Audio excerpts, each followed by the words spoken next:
The second competing movement with the Rococo movement is what's called the neoclassical movement. Neo means new, I know you know that. Classical, that word classical refers back to ancient Athens and to the Roman Republic. That's the classical period, the period of the Roman Republic and of ancient Athens. A good place to start talking about the neoclassical movement is if you'll go with me to page 94 in your textbook. Page 94 in your textbook. The neoclassical painters, sculptors, musicians, poets, novelists, architects, whatever, go back to ancient Athens and to the Roman Republic for their inspiration. And a good place to start looking at that is on page 94 with figure 14.7, and on the screen, Jacques-Louis David, the painter, The Oath of the Horatii, figure 14.7, the top of page 94. It's a story which comes out of the Roman Republic. It's a legend. It's not a true story. It's a story that parents would tell their children to teach them the values of the Republic. That's a made-up story. But two cities go to war with each other. So war breaks out. The cities go home and get their weapons, make their way to the battlefield. But somebody gets an idea and says, hey, instead of having one great big battle where a whole bunch of men are going to be killed, why not have each city choose one family that has 3 brothers, and then the 3 brothers from one city will fight 3 brothers from the other city, and whoever wins this little battle, we'll just give our word of honor, we'll win the whole war. So the idea is to limit bloodshed. Here you see one family from one city, the Horatio family. Horatii is the plural of Horatio. 3 brothers from the Horatio family over here. They are saluting their father, saluting their swords, and by extension saluting their city. Don't be put off by that salute. We associate that salute today with Nazism and Hitler and that kind of thing. But that's just the old standard salute that comes out of the Roman Republic. Actually, Mussolini stole it from the Roman Republic, and Hitler steals it from Mussolini. We don't need to go into all of that now. It's got nothing to do with Hitler, okay? But they're saluting their swords, saluting their father, saluting their city. Over to the side, we see 3 older sisters and 2 younger siblings. The 3 sisters are crying because not only are their brothers going off into battle, but these 3 sisters just happen to be engaged to the 3 brothers from the other city. I'll bet you didn't see that one coming. So now you see what the story's really about. It's about love, and what happens when different loves come into conflict with each other. Love for the family, love in that romantic sense, love for the city, and how to deal with life when things we love come into conflict with each other. So it's a story to teach children how to deal with those kind of issues, teach them the values of the Republic. The costuming sets us in Rome. The architecture, the rounded arches back here, I hope reminds you of Rome. The story itself comes out of Rome, and it's a good start to the neoclassical movement. At the bottom of that page, figure 14.8, the same artist, Jacques-Louis David, and the Rape of the Sabine Women. You should know right off the bat this word rape does not mean a sexual assault. In fact, part of the point of the story is that the women aren't sexually assaulted. But that word rape originally meant kidnapping. It's since, of course, changed its meaning and become almost entirely limited to sexual assault. It's a story that comes out of Roman legend. Again, it's not a true story. It's a made-up story. But one day the men in Rome realize that there are more men than women in Rome, and so they decide to attack the city of Sabas, where the Sabine men and women live, to kidnap women and bring them back home and marry them. And so the men of Rome attack the Sabine men. There's a big battle, a big fight over who's going to have control of these women. But the women themselves become very indignant about this treatment. They call an end to the battle. There you see the woman in the center there, symbolically ending the entire battle. And she, speaking for all the women of Sabas, say, we're not property to be fought over in a battle, to make arguments to us about where we should live, where we should go. And the Roman general makes a speech to the Sabine women about how if they move to Rome, they will have the civil rights of free people, they will have the ability to own private property, and most important, they'll give birth to free children. And their children will grow up in liberty and live in a republic and be able to make decisions for their own lives, and they won't be, their children won't grow up under the dictators of the Sabas, dictators of Sabas. And so, of course, because it's a Roman story, the women decide their lives are going to be much better in Rome, and so the women leave Sabas, move to Rome, find husbands, and bring themselves into the city of Rome. So in that speech, you see there's a number of references to the values of the Republic, and another story that comes out of Roman legend to teach children the values of the Republic. On page 95 in your textbook, the top of page 95, figure 14.9 on page 95, another painting by the same artist, Jacques-Louis David, Napoleon Crossing the Alps. At the time this painting was painted, Napoleon is seen as the hero of the French Revolution. The French Revolution, very much unlike the American Revolution, very quickly deteriorated into chaos and anarchy, the reign of terror, mass beheadings in the streets, all kinds of nasty things.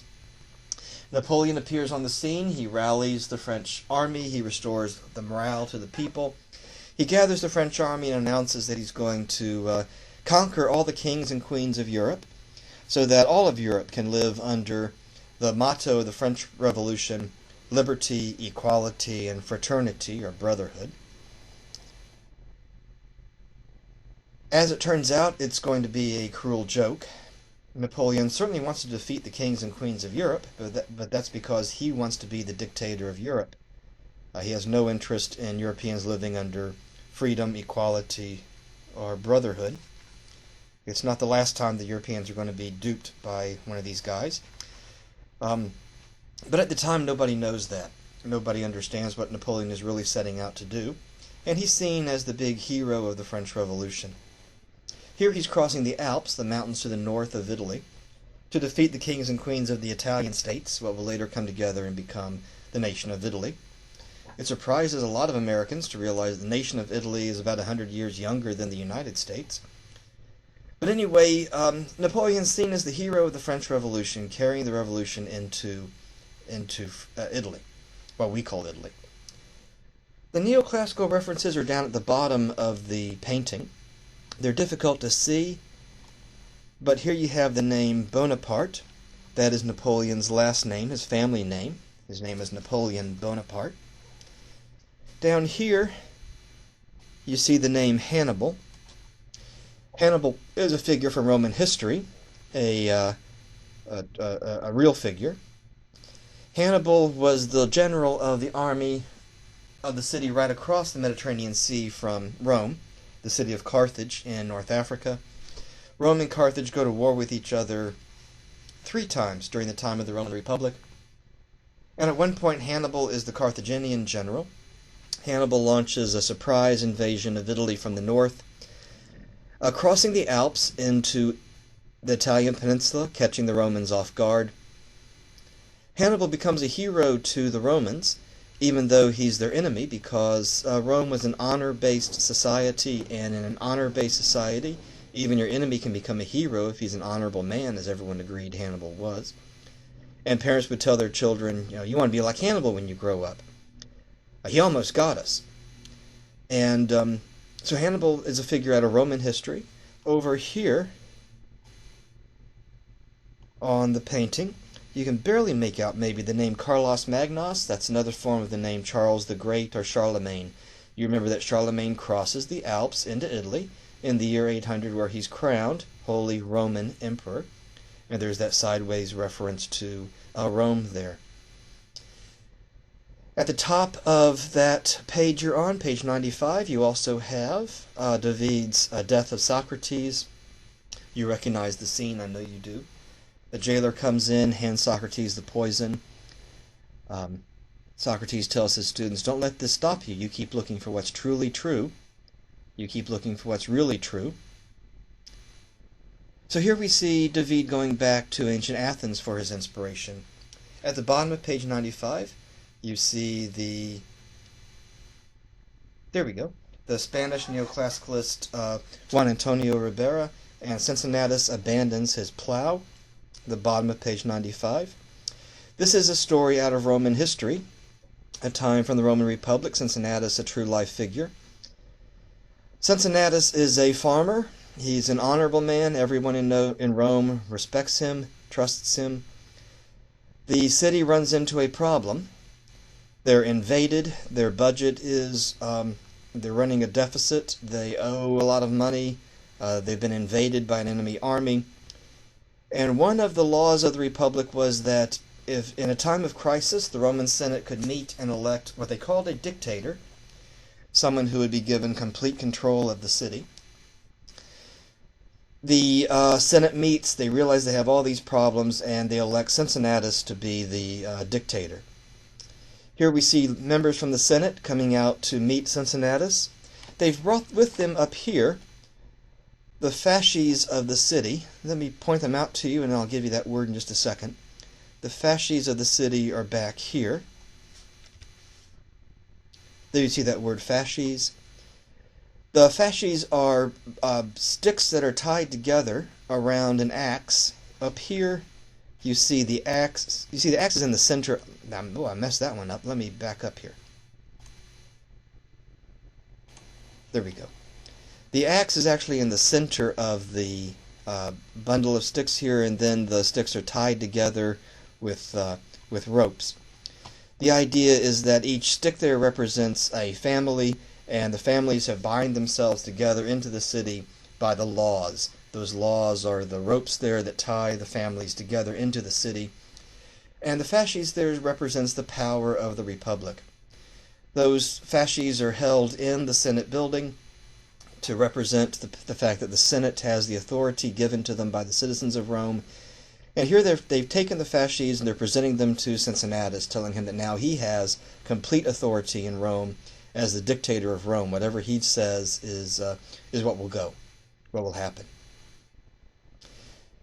Before we go further, some of you have already caught on. The word fasces here is the origin of the word fascism, an economic theory that develops in the 1920s in Italy. It becomes the dominant economic theory of the 1920s, 1930s, and 1940s in Western culture and in other places around the world as well. That word fascism today is just a political curse word. It means somebody you disagree with in terms of their politics. It doesn't really mean very much. But fascism itself, a economic system which develops in Italy, we talk about that in a different course, but just don't want you to be confused here. Well, Cincinnatus takes the fasces, becomes the dictator. He slashes the budget, trains the army, sends off the enemy, and as soon as he's returned the city to balance, then he gives back the fasces. He surrenders his authority and goes back to the farm and takes up farming again.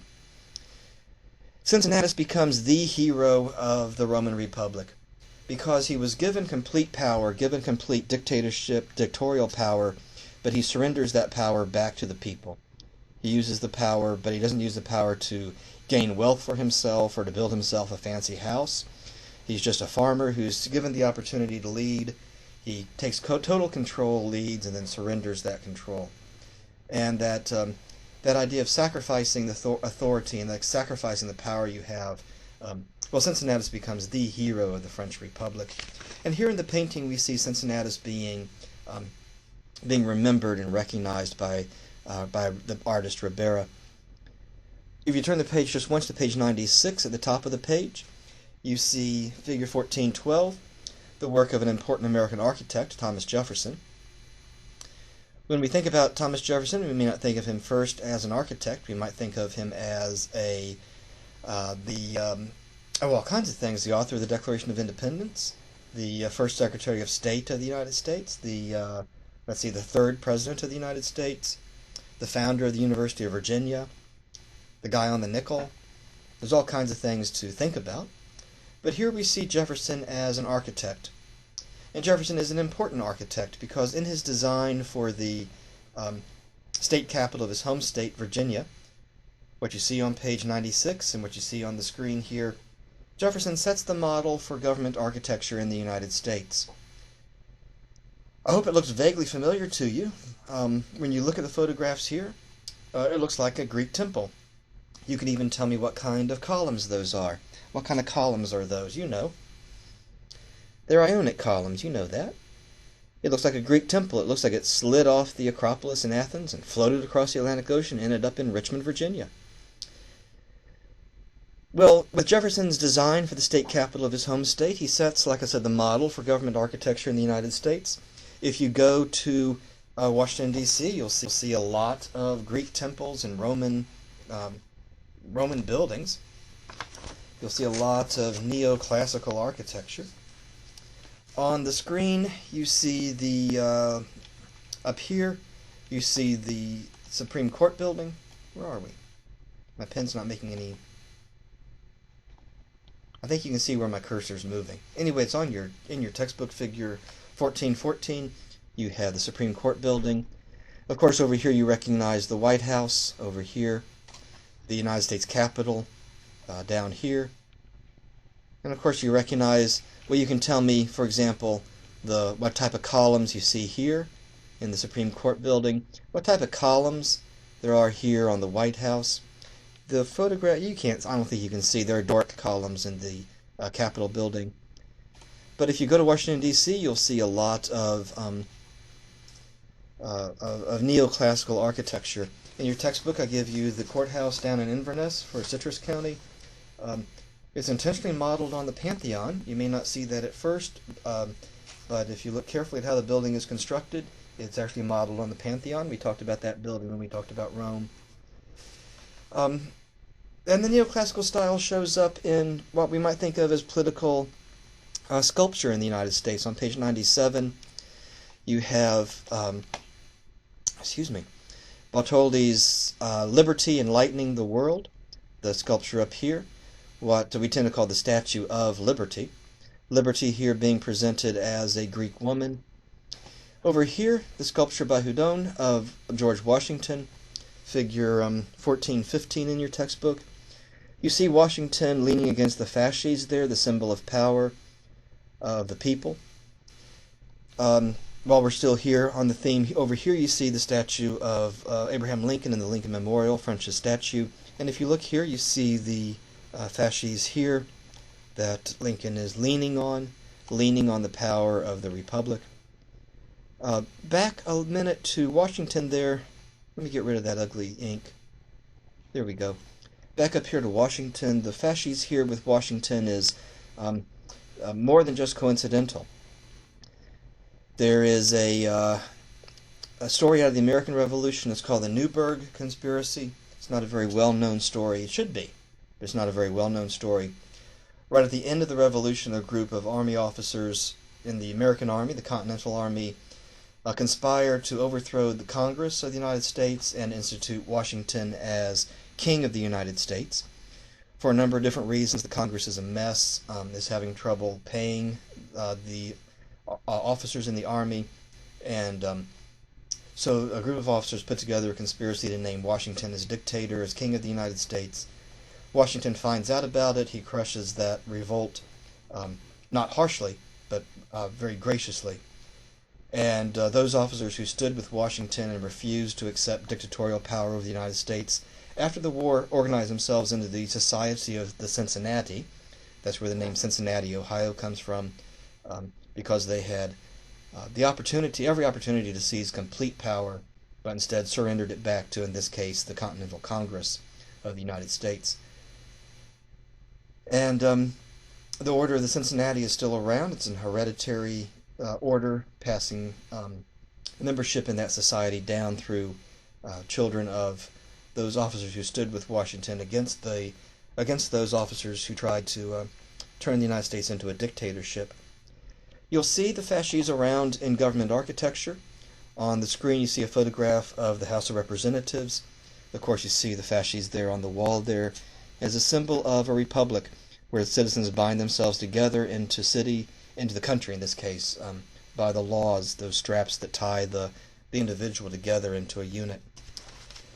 Take a look at the back of a dime the next time you get change and tell me what you see on the back of the dime. Well, what's going on here? What's the big deal? What's the big deal with the neoclassical movement? I think you can probably figure it out yourself. I want to discuss that in the next presentation.